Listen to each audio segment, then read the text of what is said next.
Hi everybody, Nick here. So I'm kind of a gearhead, whether it's knives, whether it's flashlights, whether it's watches, anything else. I like to have my tools in good working order, and, I like to have nice tools. And I'd like to talk for a second today about some of the tools that I use to take care of my tools. Some of these things are pretty obvious, but some of them may not be. So let's talk about that. First and foremost, I'd like to talk about screwdrivers. So this is a set of drivers by Weha. I hadn't heard of this brand, but apparently they're well respected. And as you can see here, it comes with a whole bunch of different options. I mean, you got your flatheads, your Phillips heads, you got your Allen key bits, and you got a bunch of Torx options. And in addition, you got a driver that it fits into, and it's a nice because it's one of the drivers where you can turn it against your hand, and that's nice. And you also get an extension for it as well. But it's just a really nice set. And the reason I went this route rather than my previous option, this is just a set of Torx keys, is that, well, these are kind of crappy. As you can probably see on this guy here, the edges have already started to strip off, and all it really takes is one wrong turn, one stuck bolt, and suddenly you've sheared off all your surfaces here, and you got a problem. These are a much higher quality, which means they're going to be kinder to your bolts, and nuts and screws and whatnot, as well as, frankly, kinder to you. You're not going to skip anything. So, honestly, this was like, I think, $20, and it's been worth every penny for me, because I know I've got the bit for whatever I need to do. They're all in one place, and I know they're not pieces of crap. So, if you got something like this, I say ditch it and go with something a little nicer if you're going to be doing this a lot. Speaking of screws, Loctite. This is huge in the knife world and the car world. Basically, what Loctite is it's a little substance that you put on the edge of a screw, or on the hole of the screw, sometimes is easier, and it prevents that screw from backing out easily. You can certainly pop it back open with a driver, but it's not going to come out naturally, which is kind of nice, especially for things like a pivot screw on a knife. You really don't want your pivot screw, hold on, coming undone, so you put a little dab of Loctite in there when you put the knife back together, and you know it's going to take some doing to do that. And this is the blue Loctite, and there's a big difference between red and blue. Red Loctite is meant to be permanent. You put that in there, you're not getting this screw back out easily, or at all.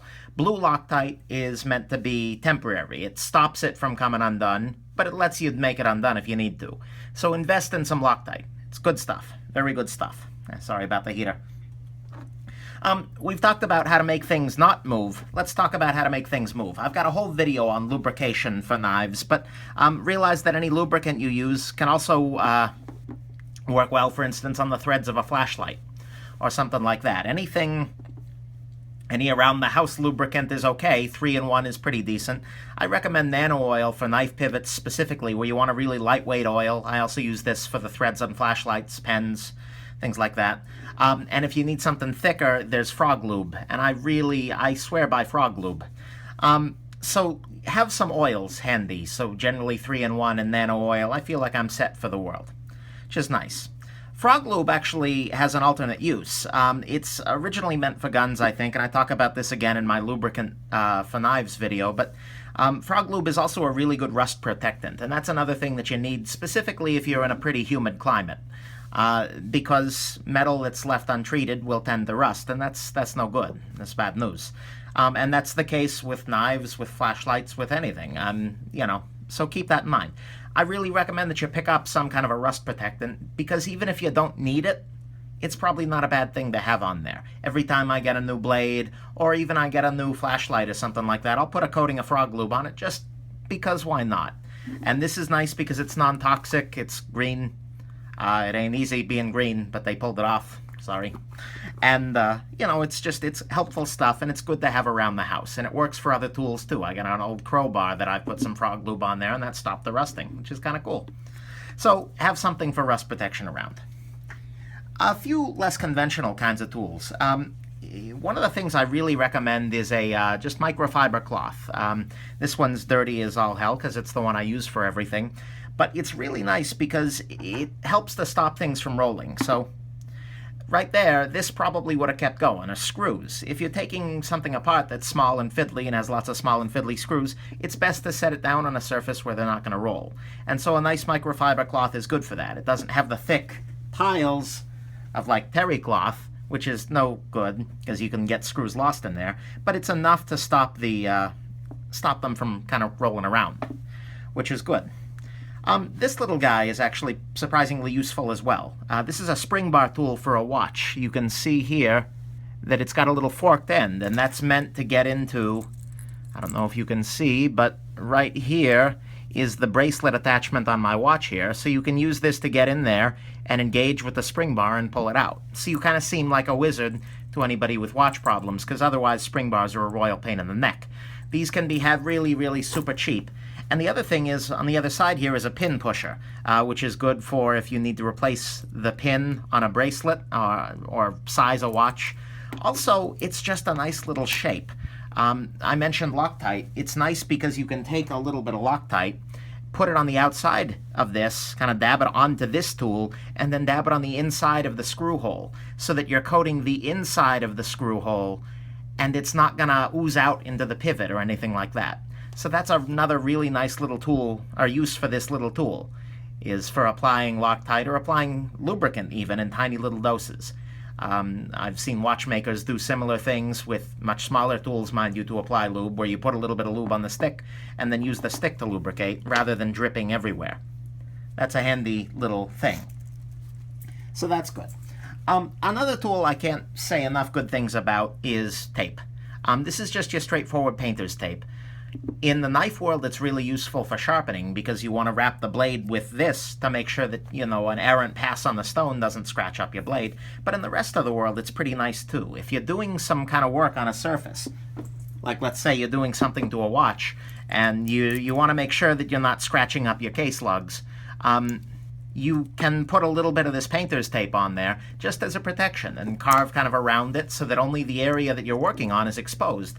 And that allows you to make, basically do what you gotta do without any kind of concerns. If you do hit it with a tool, you're not gonna scratch anything, you're just gonna mush up the tape.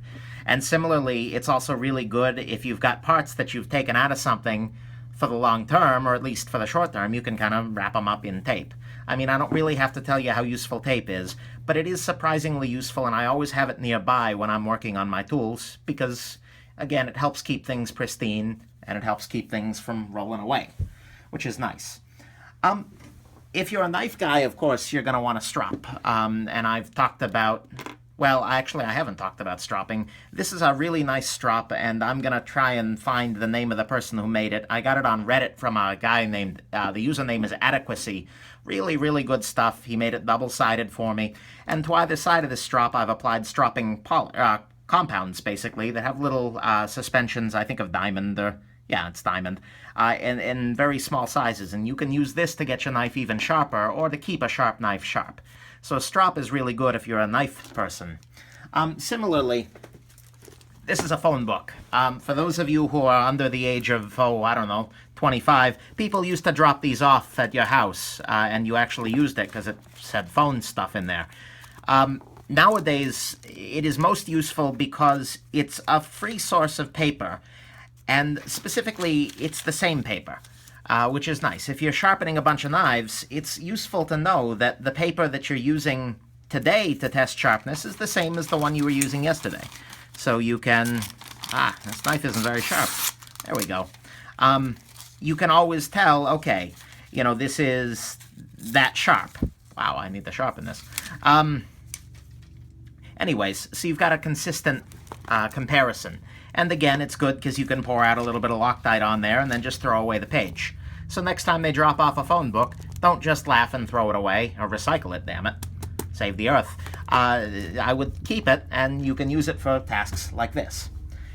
Then finally, the other tool that's a little more expensive, but surprisingly useful in my life overall, is... And I'm not even sure it's going to fit in the picture here. Your Dremel. So a Dremel is a roto tool, basically.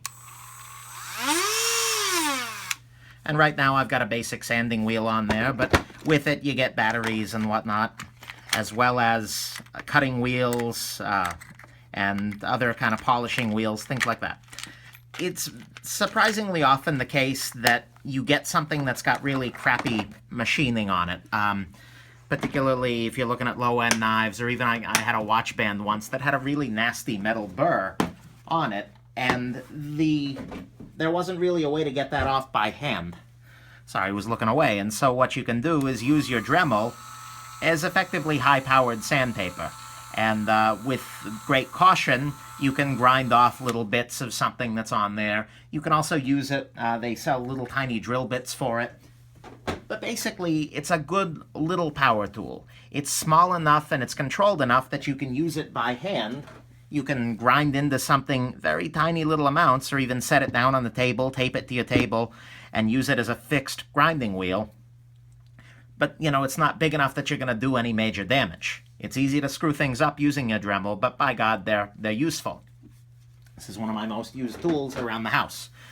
So anyways, those are some of the tools that I use in maintaining my equipment. You know, I got others I'm sure that I'm forgetting here. And of course, knife sharpening systems. I'll review the Edge Pro one of these days. And I've got a SharpMaker review up already. But those are the ones that are most useful and the ones that are most used. Hey, do me a favor. In the comments, leave if I left something out, something that you love and that you use to maintain your tools. Let me know what it is. And of course, you know, there's going to be esoteric stuff. Oh, well, I collect laser pointers, so I need a dilithium crystal. I don't know. But, yeah, let me know what you're using too. Anyways, I hope this was helpful, and have yourself a wonderful rest of your day.